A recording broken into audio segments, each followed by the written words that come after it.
Bienvenidos a Diario Salir. Anoche tuve un sueño, un programa que hacemos, dirigimos y presentamos Julia Higueras y Fernando J. Aguas. Comenzamos nuestra aventura radiofónica semanal con Julia a miles de kilómetros, y digo bien, miles. La semana pasada finalmente no pudo participar en el programa porque estaba en tránsito y el avión en el que volaba llegó con bastante retraso a destino. ¿Cómo te va por Paraguay, Julia? ¿Qué haces por allí? Pues Fernando, me va estupendamente. Como puedes ver, mira, estoy como dorada hoy, ¿eh? Ajá. Fíjate a estas horas, porque aquí tengo que decir que son las 7:05 de la mañana, Y ¿eh? Y ya estás con un estoy querido aquí amigo del programa. vestida de gala, ¿eh? Que digo que Así estás con que un, nada, con un querido amigo del programa que luego nos presentarás.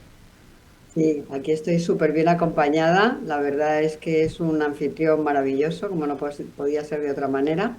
Y hoy nos encontramos en Pilar, una ciudad que está al sur de Paraguay, una ciudad increíble. La verdad, ayer estuvimos visitando una fábrica de algodón y bueno, y hemos estado haciendo múltiples cosas y hoy continuamos la visita.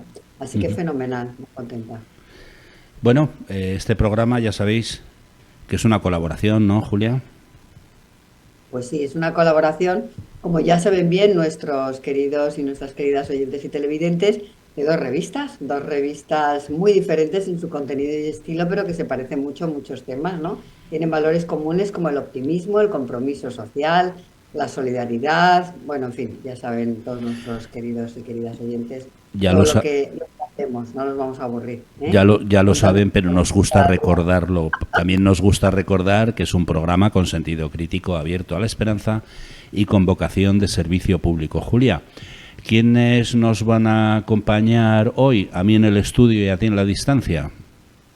Pues conmigo está Javier Parrondo, que es el nuevo embajador de España en Paraguay, y luego en el estudio te acompañará Carmen Fernández, que es experta en salud emocional del profesorado. Ujú. Julia, pues si te parece vamos a empezar, que ya os tenemos listos a ti y a Javier, el embajador al otro lado del Atlántico. Pues sí, Fernando, empezamos. Esto es Diario Salir. Anoche tuve un sueño. Y como no me lo voy a ahorrar, saludamos a nuestros oyentes, oyentas, televidentes y televidentas. Bueno, eso lo tienes que cambiar del guión en algún momento de tu vida, ¿eh? Y poner otra frase nueva. ¿Te parece? ¿Me Alguna haces vez. esa promesa? Bueno. De momento, al Pues tajo. mandamos un cordial saludo, yo desde Paraguay y tú desde Madrid, supongo, ¿eh? Ujú.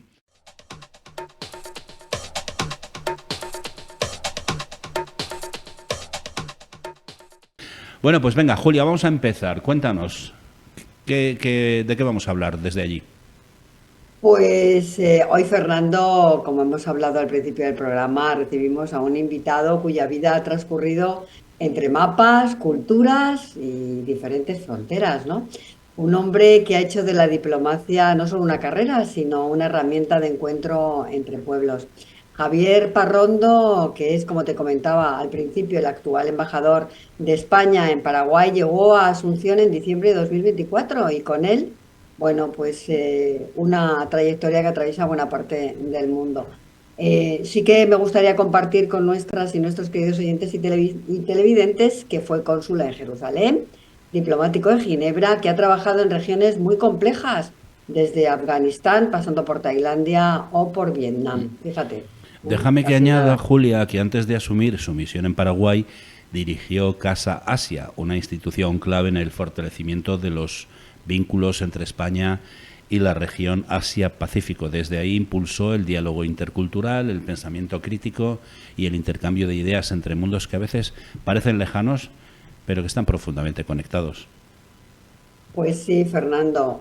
Hoy solo nos acompaña, no solo como embajador, sino como testigo de una época, como comentábamos al principio, como alguien que ha estado en el corazón de zonas en conflicto, ¿no? Pero también en espacios de construcción cultural y desde luego de diplomacia transformadora, porque ya sabes que la diplomacia es súper importante y para transformar, para crear nuevos espacios. Y bueno, y para templar gaitas, como digo yo muchas veces, ¿no? Queremos conocer además su mirada sobre el presente y el futuro de las relaciones entre España y Paraguay, sobre el poder del arte, la cultura, la memoria, bueno, lo que nos dé tiempo, porque siempre se pasa muy rápida esta media hora, ¿no? Y bueno, y también queremos conocerlo a él, ¿no? Porque Javier se mueve entre lenguas, paisajes e historias. Embajador, muy buenos días, muchísimas gracias, porque es un esfuerzo, ¿eh? Decir que está aquí a las 7 de la mañana, iba conmigo desde las 6:30 de la mañana, así que pues bienvenido al programa. Ayer de salida anoche tuve un sueño. Un gusto, Embajador, Julia. embajador, ya que eres amigo del programa, ¿nos podemos tutear? Sí, claro. Ah, vale. Es que un embajador impone. Nada, nada. Bueno, señor embajador, ¿no? Has tenido una carrera diplomática destacada con destinos en Jerusalén, Ginebra, Kabul. ¿Cómo ha influido estas experiencias en tu visión de la diplomacia y en el enfoque actual como embajador en Paraguay? Bueno, antes que nada, gracias por la invitación, querida Julia, Fernando, un gusto acompañaros hoy. Eh, yo creo que viajar por encima de todo abre la mente, ¿no? Y la posibilidad de estar destinado en distintos países, no como un turista, sino casi como un local más, es un privilegio.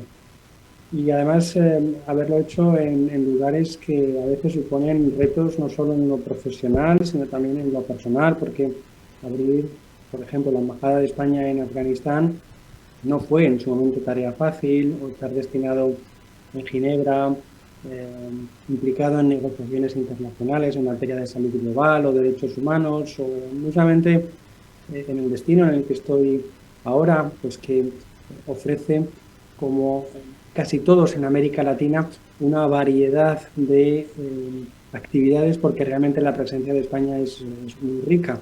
Aquí tenemos un pasado compartido y se aprecia en el día a día de mi trabajo. Tenemos intereses en casi todas las áreas: comercial, consular, cooperación al desarrollo, cultural. Así que, bueno, todo eso, digamos que es un bagaje que me ha permitido adaptarme mejor a los sitios y tener esa visión amplia. Ujú. Julia, antes de seguir, déjame que le diga al embajador que el placer, desde luego, es nuestro. Poder contar con tu presencia aquí en este programa lo elevas a una categoría muy superior. No, pero te iba a preguntar una cosita, y es que Paraguay quizá es un gran desconocido en España. No sé si España en Paraguay es un país querido. Cómo lo has notado? Sí, la verdad es que Paraguay es todavía un gran desconocido en la zona. Yo creo que en el cono sur es el que menos se conoce, ¿no? En parte porque está rodeado de países que son casi continentes, como Brasil, Argentina, Chile en menor medida. Se asemeja mucho, sobre todo en cuanto a dimensiones, a Uruguay, pero Uruguay es mucho más conocido que Paraguay. En parte diría por su propia historia.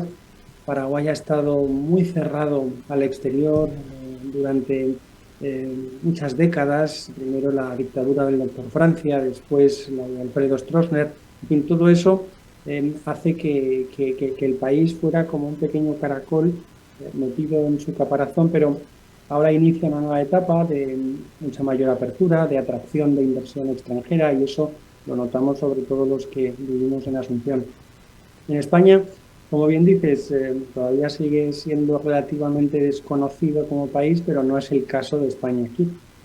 España en Paraguay es una referencia permanente, no Ujú. solo por la lengua, porque todo el mundo habla en castellano, aunque es verdad que es de los pocos países en América Latina que tiene una segunda lengua oficial, como es el guaraní.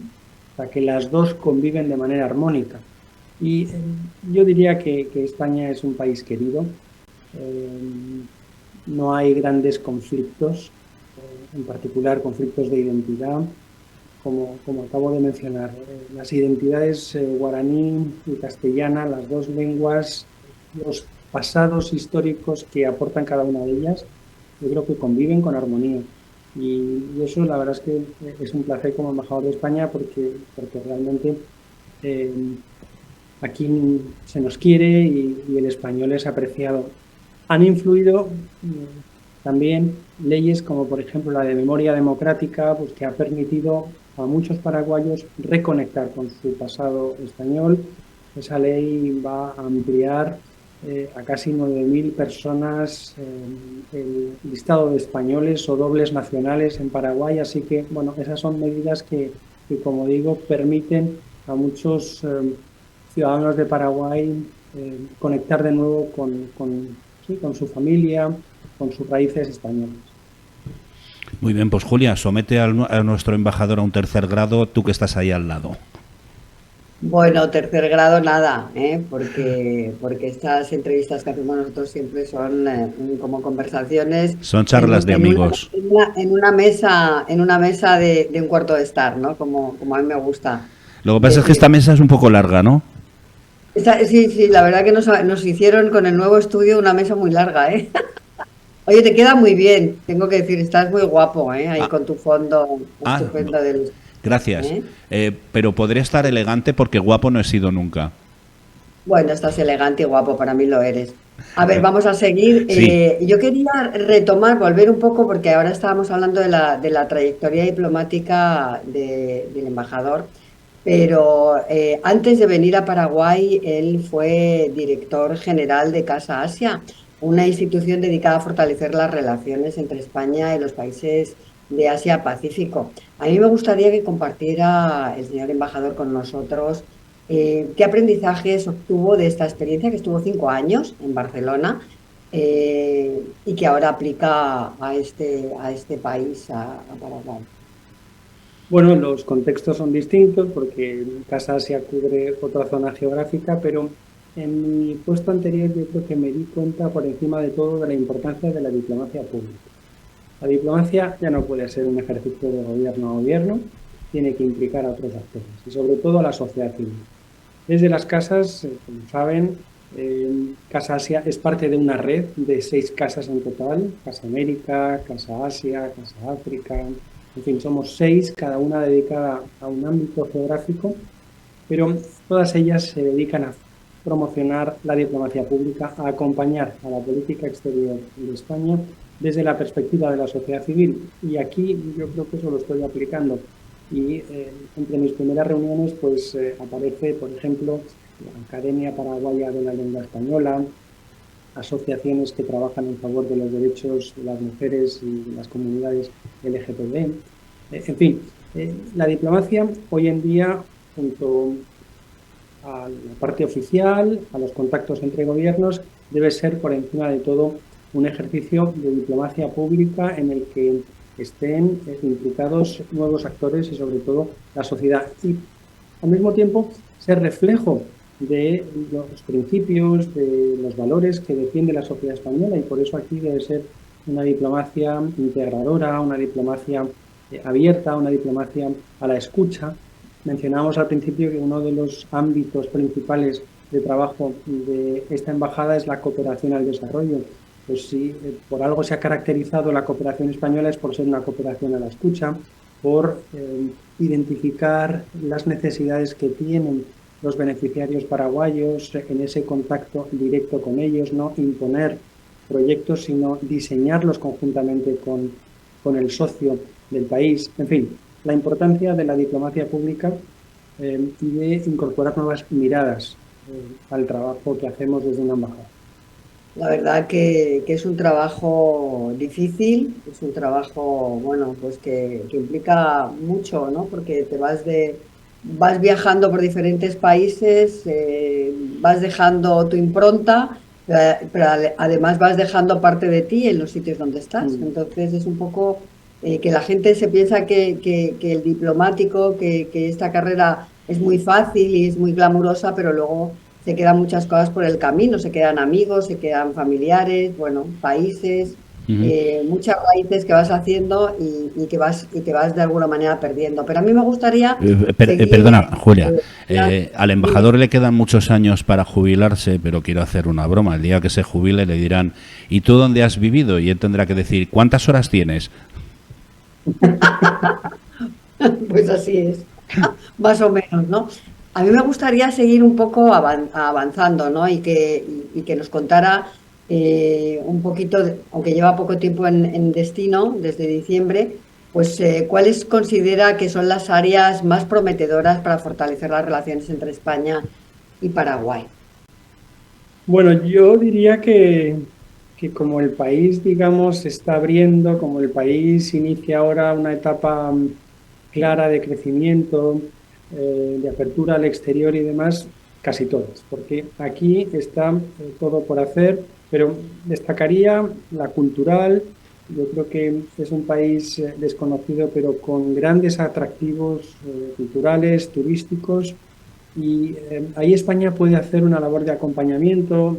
En nuestro país pues tenemos una tradición, digamos, turística que yo creo que puede ser muy importante, en fin, aplicarla aquí. Y yo destacaría esas dos áreas, la cultural y la turística. Eh, Hay temas como, por ejemplo, la recuperación del patrimonio histórico de Paraguay, que está muy vinculado con España, y ahí tenemos un nicho claro de trabajo. Y sobre todo es acompañar a este país en su proceso de modernización, en su proceso de desarrollo, y eso pasa por abrirlo a sus vecinos y abrirlo al exterior. Hablando Tengo que de... decir, Fernando, permíteme, ¿no? Sí. Que aquí hay grandísimos artistas, ¿eh?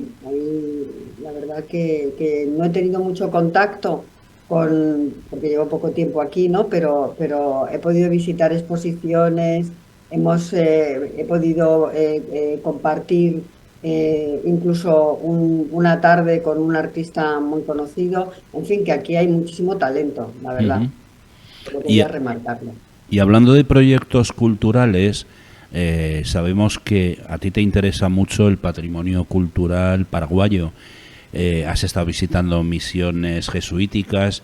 ¿Qué iniciativas culturales planteas tú promover como embajador durante este mandato que vas a estar allí?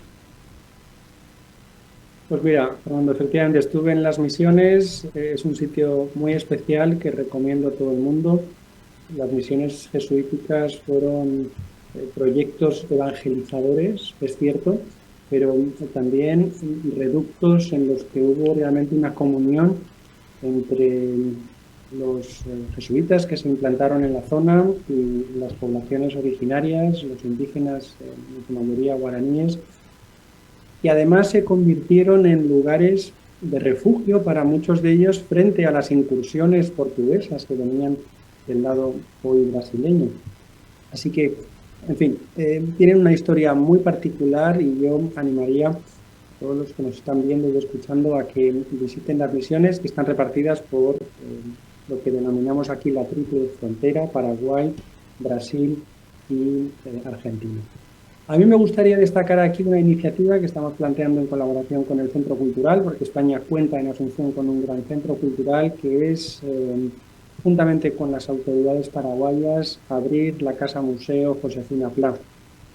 Josefina fue una artista y escritora española casada con un paraguayo en la década de los años 20, se vino por amor a este país y tras la muerte de su marido ha mantenido vivo el legado de este, que utilizó a muy temprana edad el seudónimo de Julián de la Herrería, y queremos crear una casa museo que reúna todas las piezas, tanto de Julián de la Herrería como de la propia Josefina Pla.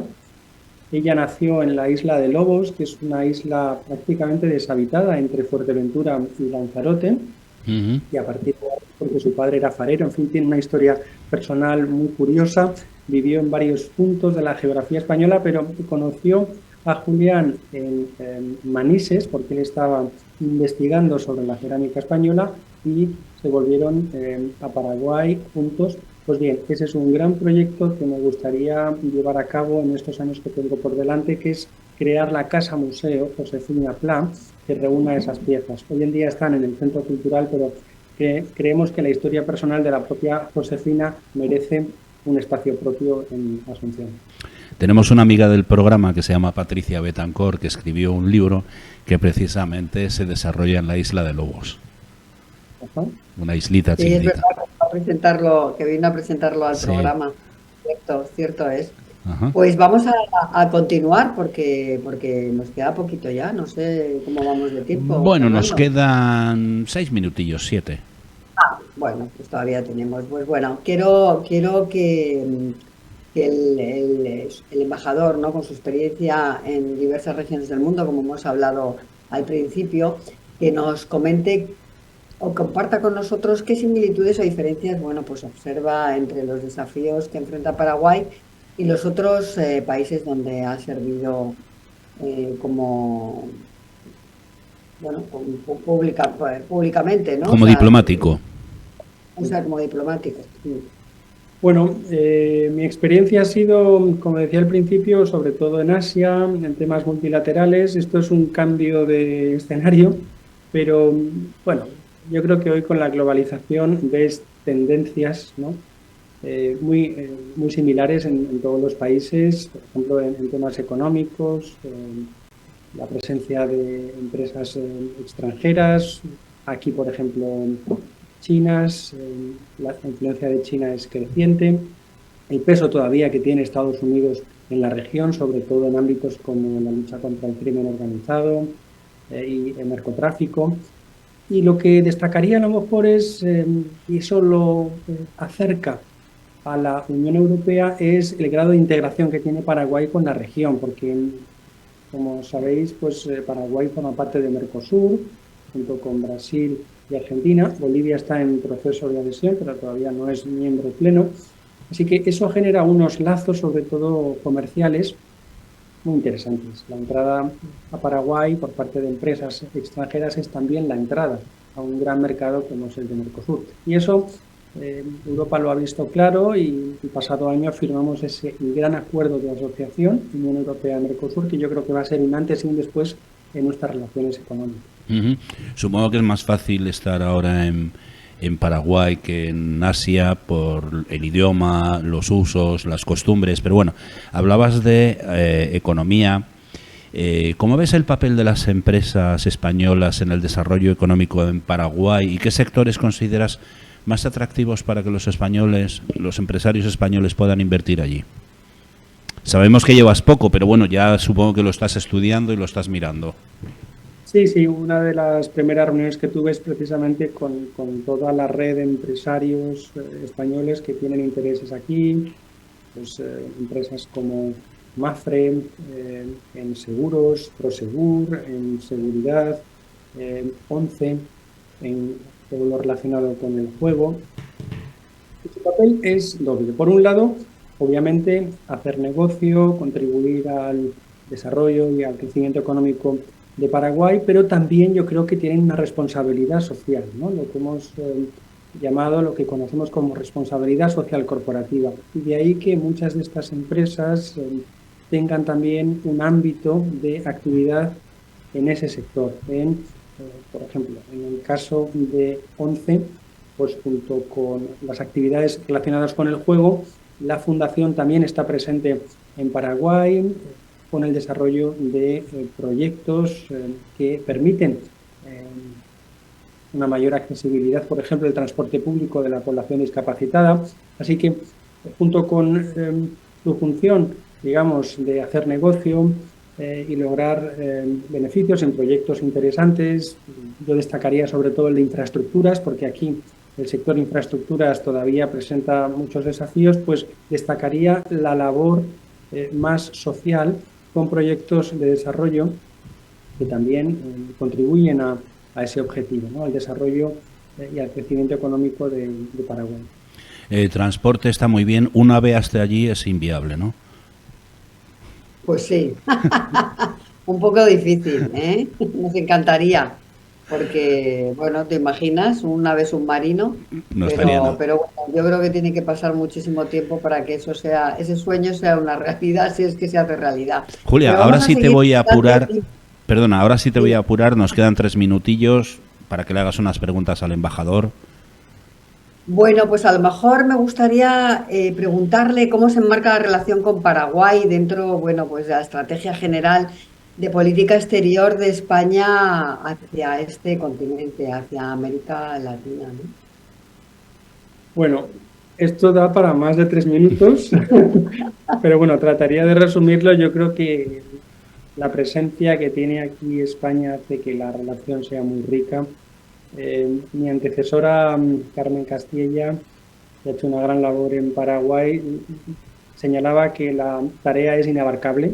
A mí me gustaría que fuera así en el futuro, que siguiera siendo inabarcable, porque en el plano cultural, en el plano económico, comercial, cooperación al desarrollo, la perspectiva es infinita. Nuestras relaciones con este país y con la zona se enmarcan, tienen uno de sus hitos en las conferencias iberoamericanas. España va a albergar en 2026 la conferencia iberoamericana de ese año, que va a cumplir el 30 aniversario de este ejercicio de diplomacia entre España, Portugal y los países de América Latina. Así que, bueno, esa va a ser una gran oportunidad para reformar el proceso de las cumbres, el diálogo entre las dos orillas del Atlántico y bueno, aquí tenemos, como digo, una gran presencia. España cuenta con una embajada, una oficina comercial, un centro cultural y una oficina de cooperación al desarrollo. Así que, bueno, la relación se enmarca en esa presencia histórica, en los lazos comunes y en el proceso de cumbres. Y yo, por último, destacaría la importancia que mencionábamos anteriormente de ese acuerdo Unión Europea-Mercosur, del que España es gran defensor. Ahora falta el proceso de ratificación de ese acuerdo en todos los Estados miembros, porque hace falta que sus parlamentos lo aprueben, y cuando entre en vigor yo creo que va a ser un gran revulsivo para nuestras relaciones, en particular las económicas y comerciales. No, y además con el tema de los aranceles de Trump, yo creo que es la oportunidad para un lado y el otro del Atlántico, ¿no? En un entorno tan volátil, de tanta incertidumbre, de imposición de aranceles y otras barreras al comercio, es bueno crear estas iniciativas que van a dar lugar a la mayor zona de libre cambio del mundo y que va más allá de un acuerdo económico, es un acuerdo de asociación. La Unión Europea ha identificado en América Latina a socios importantes con los que comparte ciertos valores y principios. Yo creo que, insisto, en este entorno geopolítico tan inestable hace falta rodearte de amigos y de países con los que compartas una misma visión y puedas establecer comercio. Además, incluso desde, perdona Julia, desde un punto de vista egoísta, España puede ser la puerta de América Latina y para Europa, y de Europa para América Latina. Y Julia, nos quedan medio minuto. ¿Tienes medio minutillo? Si tengo medio minutito, pues vamos a por la última pregunta ya, y liberamos al embajador que le están esperando. Así que a mí me gustaría, para finalizar, embajador, ¿qué mensaje te gustaría transmitir a nuestra audiencia sobre el futuro de la relación entre España y Paraguay? Bueno, pues que este es para mí ya de por sí un sueño, ser jefe de misión, representar a España en Paraguay es un gran reto, es un sueño en lo personal. Me gustaría que ese sueño, esas ilusiones que yo tengo, las pueda trasladar al conjunto de mi equipo, que es fantástico, y a todos los paraguayos, españoles que se acercan por la embajada. Estamos aquí a su servicio. Y bueno, fundamentalmente que estos 3 años consoliden la buena relación bilateral que tenemos, que se abran nuevas áreas de cooperación y que España, por encima de todo, permita a Paraguay seguir creciendo y transformarse. Aquí hay esa asignatura pendiente de consolidar las instituciones. Lo que he visto es una cierta debilidad institucional. Hace falta fortalecer ministerios, estructuras administrativas que ejecuten todo lo que se decide a nivel presidencial o a nivel ministerial. Entonces, a mí el sueño es que Paraguay tenga esa consolidación parecida a la que cuentan ya sus países vecinos, Argentina, Brasil, Uruguay, Chile, y que tome ejemplos no ya tanto de España o de la región europea, que a veces se ve muy lejana, sino de sus propios vecinos, para que transiten esa misma senda de desarrollo como lo han hecho Chile, Uruguay y demás. Eso es lo que deseo para Paraguay. Javier Parrondo, embajador. No, dime, Julia. Digo que es un gran sueño, ¿eh? Ha cumplido Ajá. mucho trabajo detrás para cumplir ese sueño, la verdad.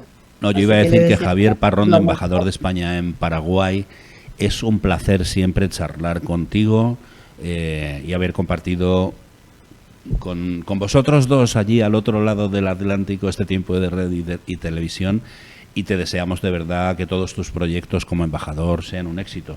Después del verano te vamos a esperar de nuevo, no sé si con Julia allí o con Julia aquí, pero hablaremos contigo una vez que hayan pasado unos meses para que nos cuentes cómo ha evolucionado todo esto, ¿te parece?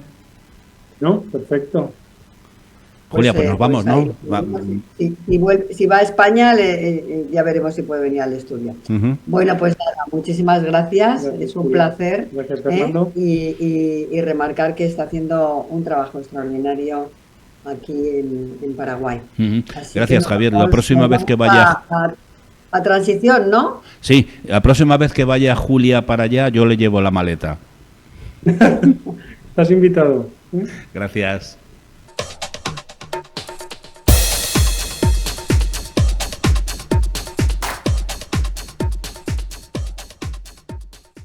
Julia, seguimos. Fernando.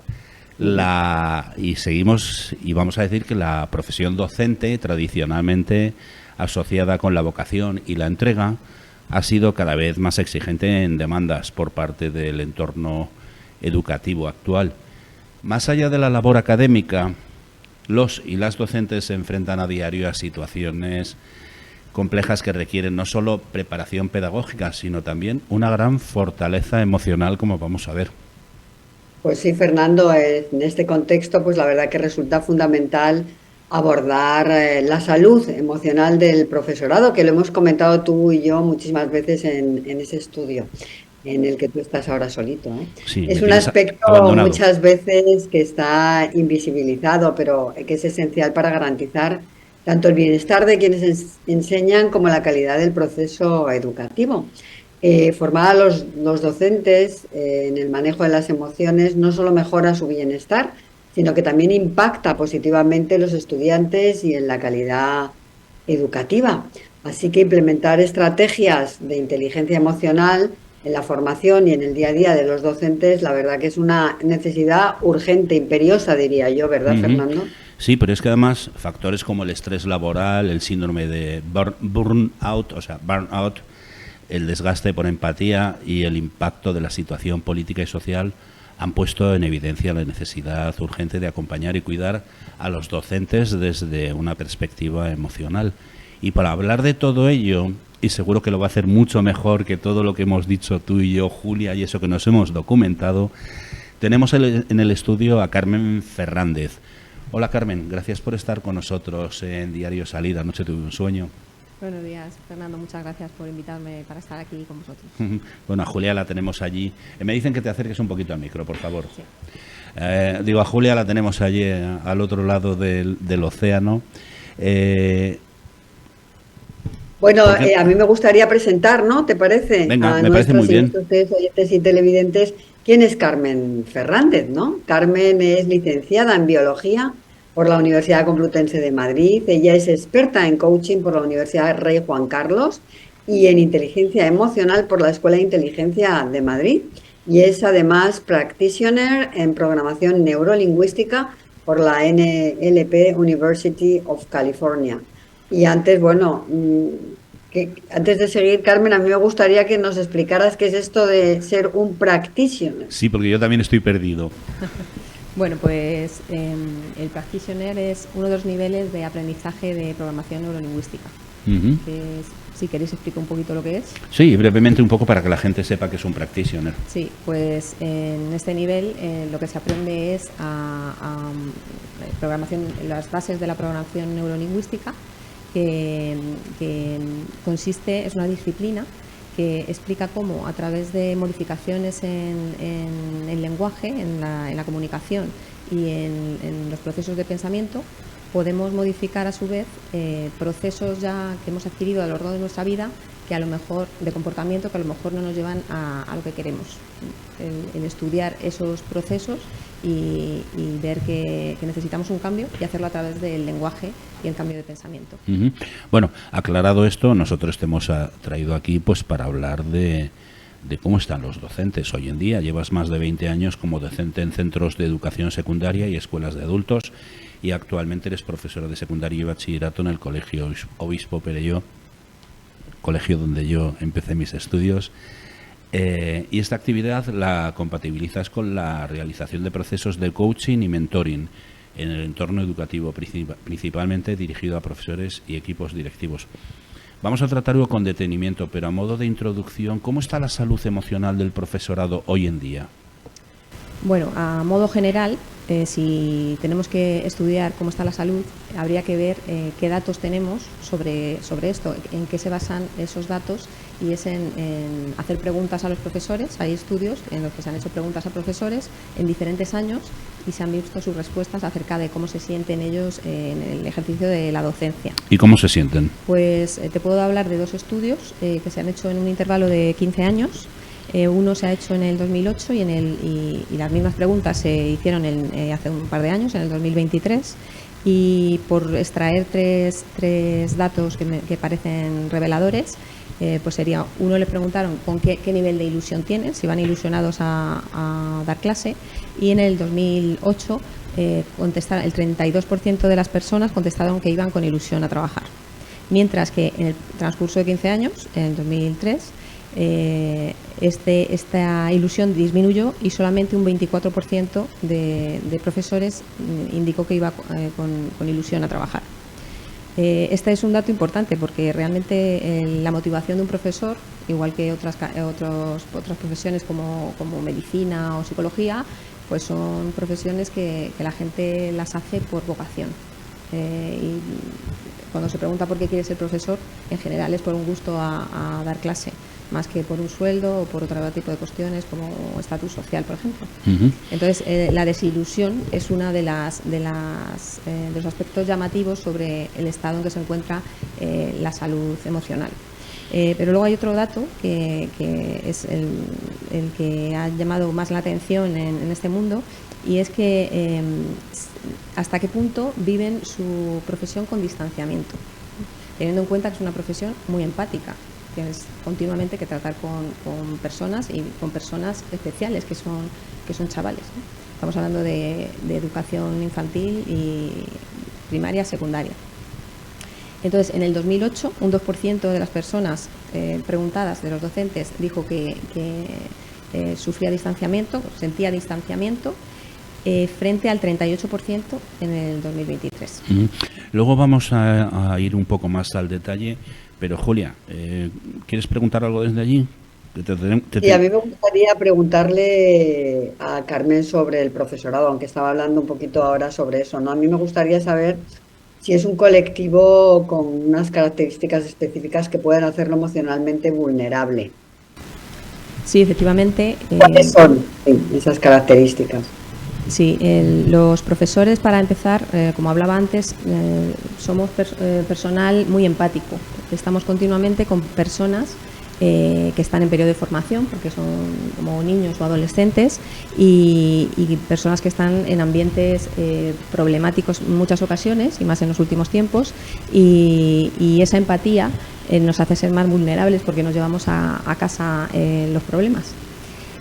También el alto grado, el gran número de alumnos que hay por clase, hay que atender a la vez, según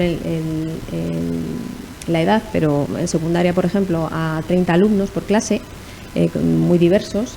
Tienes que estar atentos a cada una de las particularidades de cada uno, hay mucha diversidad. La sociedad está cambiando y a la vez también están cambiando el perfil del alumno, y hay mucha exigencia por parte de la administración y por parte de los padres en este sentido. Luego hablamos de la administración, que también es un tema importante. Julia. Sí, a mí, Carmen, también me gustaría, estoy muy preguntona, como ves. Muy bien. Me he levantado súper preguntona. ¿Qué factores crees que influyen más en el bienestar emocional de un docente? Pues, Julia, ¿en el bienestar o en el malestar? Bueno, claro, en el malestar también. No, pregunto, ¿te refieres a eso? ¿Qué puede influir en que esté bien o esté mal?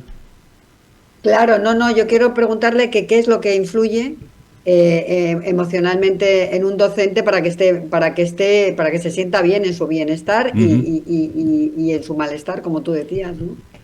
¿Qué es Sí, lo que hace que se sienta mal? ¿Cómo se vive en el día a día, ¿no? sí. Dentro de un centro de estudios. Pues hemos evolucionado a lo largo de los años en tener un mayor número de responsabilidades. Frente a lo que puede parecer la idea de profesor, de que el profesor va a clase, imparte la materia y se va a su casa, por un lado está la preparación de la materia, por otro la impartición de las clases, el atender a los diferentes alumnos, los problemas que se están encontrando de disciplina en clase.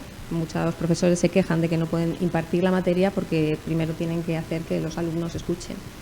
Y estos enfrentamientos a diario, hora tras hora en una clase, es lo que hace que haya mucho estrés en el profesorado. Es una de las cosas que más estrés produce. Aparte de toda la burocracia, que cada vez es más, todo hay que dejarlo reflejado por escrito, no hay tiempo para prepararse las clases adecuadamente, hay que corregir.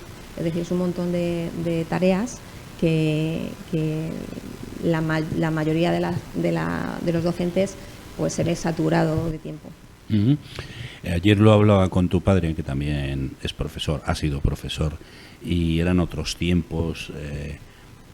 Un profesor nos decía, haz esto, y lo hacíamos, igual que hacíamos caso a nuestros padres. Todo eso yo creo que ha cambiado. ¿Tú has notado cambios importantes en la educación y que esto haya influido en la salud emocional del profesorado desde que comenzaste la docencia? Sí, absolutamente. Ha cambiado la sociedad y somos una sociedad más diversa y en el aula ocurre lo mismo. Entonces hay que atender diferentes problemáticas. Antes era una sociedad más homogénea. La atención en casa pues es mucho menor. Entonces los profesores nos cargamos con que a veces tenemos que hacer hasta cierto punto de padres. Y bueno, pues en muchas ocasiones no encontramos el apoyo en las familias que necesitaríamos para hacer bien nuestro trabajo. Entonces los alumnos pues se ven apoyados por sus padres ante situaciones que para un profesor pues no son las más adecuadas para que pueda trabajar. En esa conversación que tenía con tu padre, hablábamos de que me río, pero no es para reírse. Me río por la conversación que mantenía con tu padre, que antiguamente llegaba el profesor y decía, ¿qué ha hecho mi hijo? Tal, pues si le tiene que castigar, le castiga. Y ahora llegan y dicen, ¿qué dice usted que ha hecho mi hijo? Usted a mi hijo ni le castigue, ni le regañe, ¿no? Yo creo que eso ha sido un cambio bastante importante en cuanto a la docencia. Julia. Pues sí, Carmen, a mí me gustaría saber qué estrategias recomiendas para que los profesores cuiden su salud emocional, ¿no?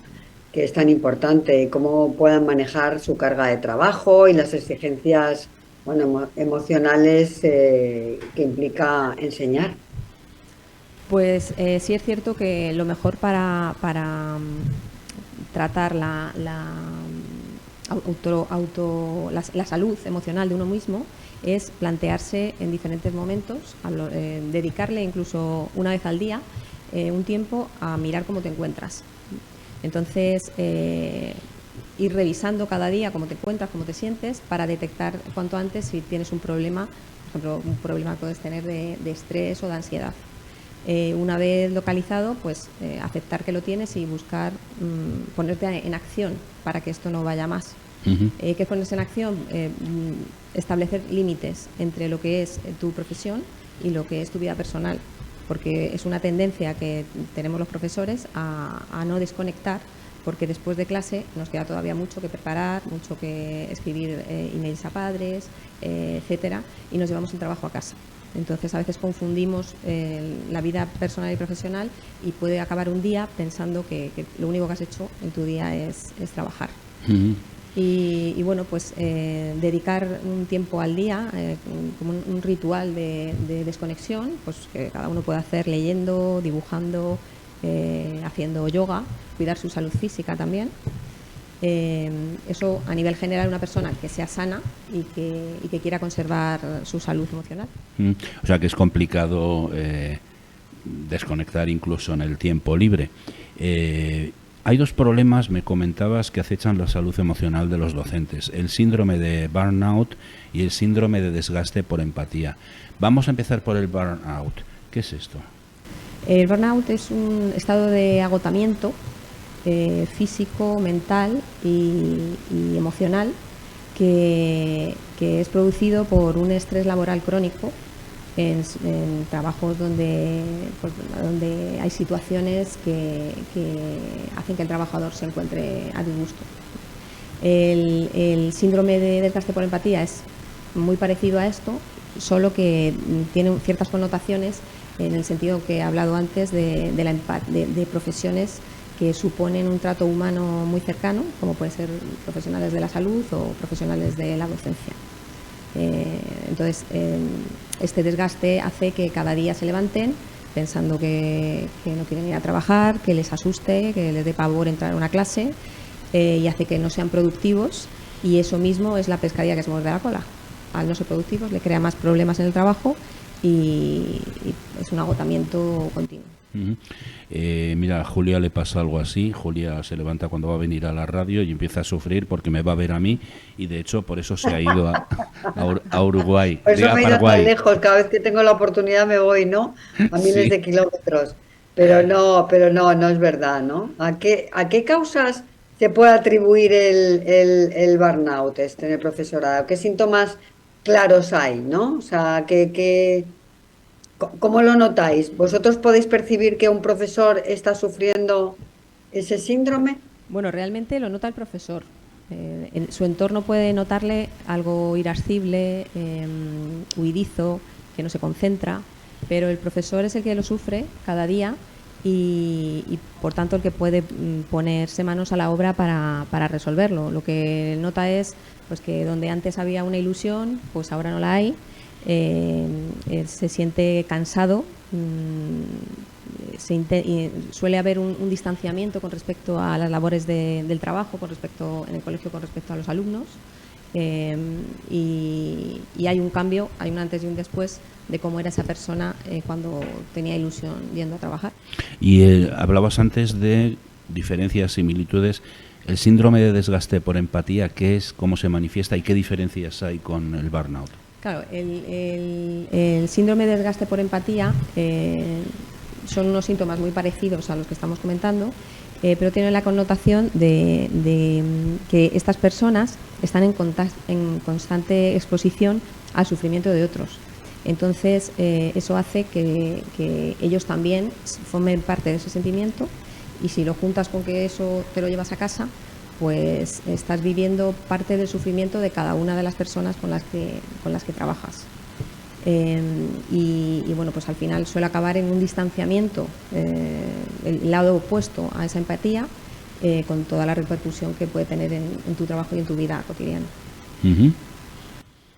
Y Carmen, ¿qué estrategias recomiendas para prevenir y manejar ese desgaste por empatía del profesorado? Bueno, pues lo primero, como hemos dicho antes, el autoanálisis. Cada día, cuando yo podría recomendar, cada vez que salen de su centro escolar, en el trayecto a su casa, que vayan haciendo una desconexión y poniendo las cosas en su lugar, ¿no? Una cosa es su vida y una cosa es lo de los demás. Saber que hay un límite, ser conscientes de que hay un límite en el que tú no puedes hacer nada por esa persona. Tienes que hacer hasta donde puedas hacer según el trabajo que estás realizando. Ser conscientes de eso, cada día recordárnoslo, y cada día volver a buscar en nosotros esa pasión que nos ha llegado a buscar ser profesor como forma de vida. La verdad que ser profesor es muy difícil, ¿no? Por todo, por la responsabilidad que implica, ¿no? Bueno, es muy difícil. De formar personalidades, de formar a niños, adolescentes, etcétera, etcétera. La verdad que es una labor. No, además, increíble, perdona Julia, eres profesor de universidad y bueno, la gente que está en la universidad sabe lo que quiere, pero los niños son rebeldes y entonces, bueno, pues son un poco más rebeldes, ¿no? Y es más complicado. Es súper difícil, ¿no? A mí por eso me gustaría comentar y preguntar a Carmen que si el profesorado, si los profesores, ellos cuentan con espacios adecuados, ¿no? Para expresar sus preocupaciones ¿no? Y sus dificultades emocionales a la hora de enfrentarse a esos chicos que, como bien decía Fernando, pues a veces están en un momento difícil de sus vidas, ¿no? Como la adolescencia, etcétera, etcétera.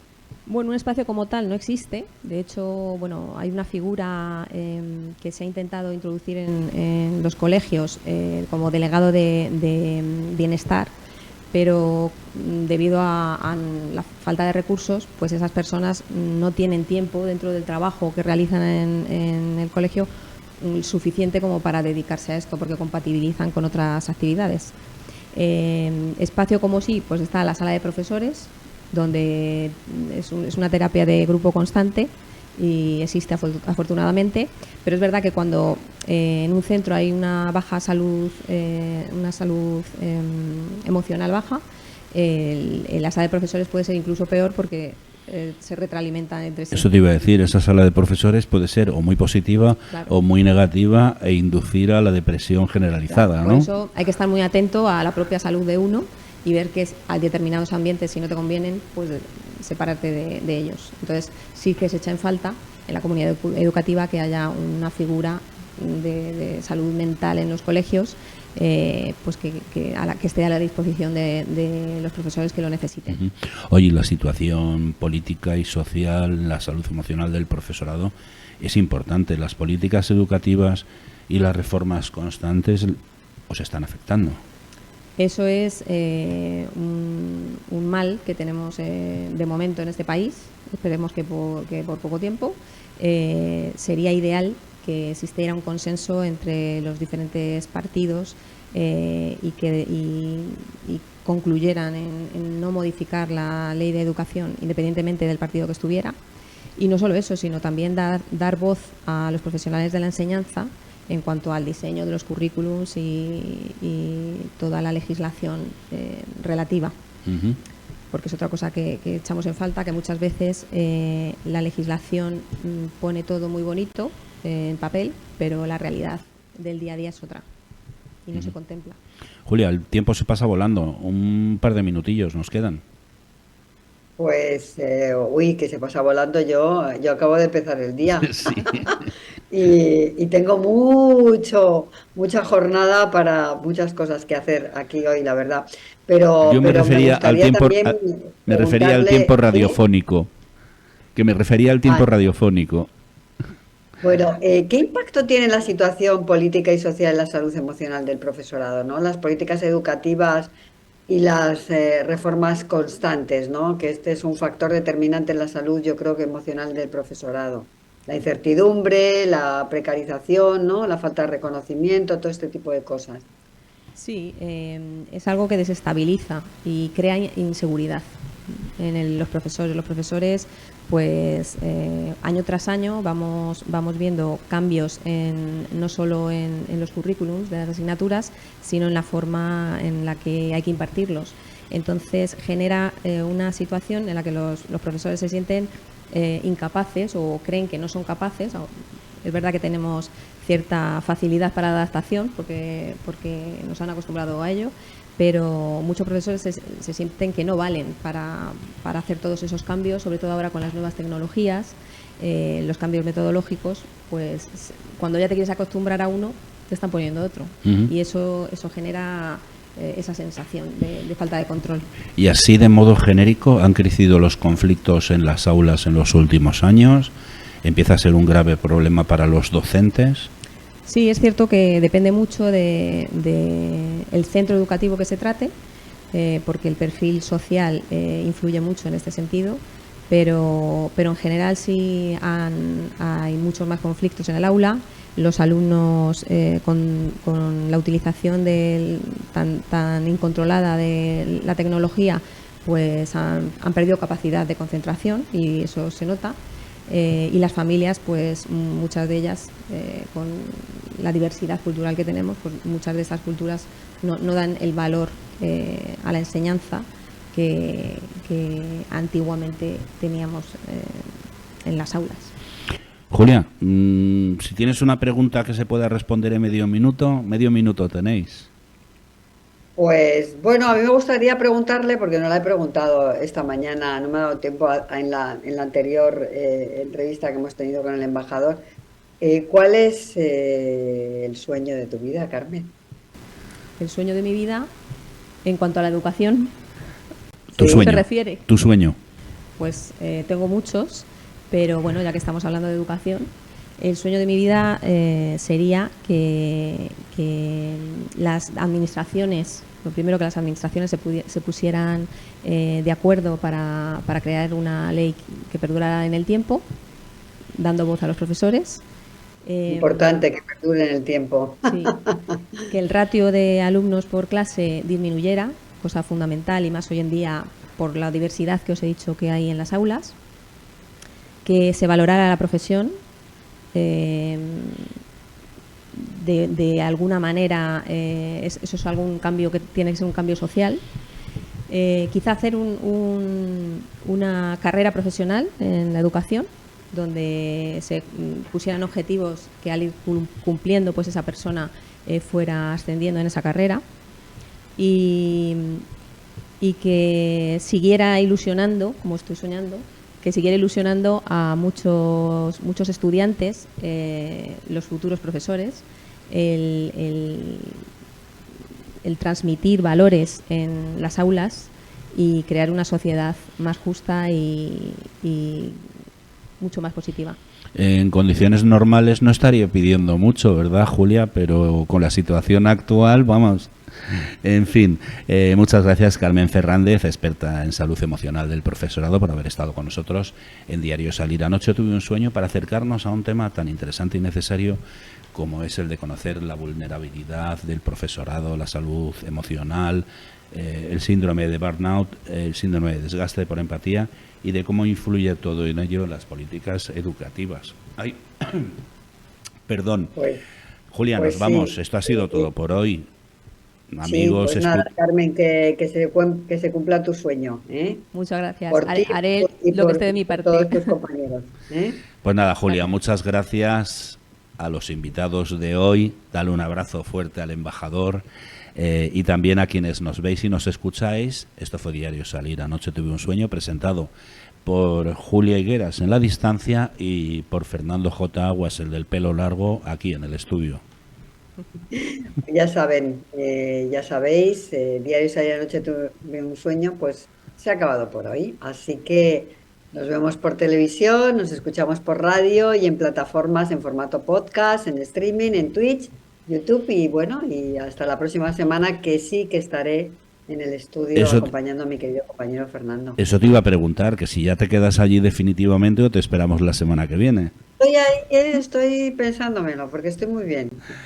Bueno, Este país es un país magnífico, así que igual me quedo, Fernando, ¿eh? Bueno, pues Julia, un beso muy fuerte, sabes que se te quiere y nos vemos mismo día, mismo sitio, misma hora. Julia ya veremos, porque no lo ha dejado muy claro, si vuelve de Paraguay o si se instala allí definitivamente. Nos vemos la semana que viene. Hasta la semana que viene. Un abrazo muy grande desde Paraguay, desde Pilar, esta ciudad preciosa al sur de este maravilloso país. Beso, querida amiga. Un abrazo.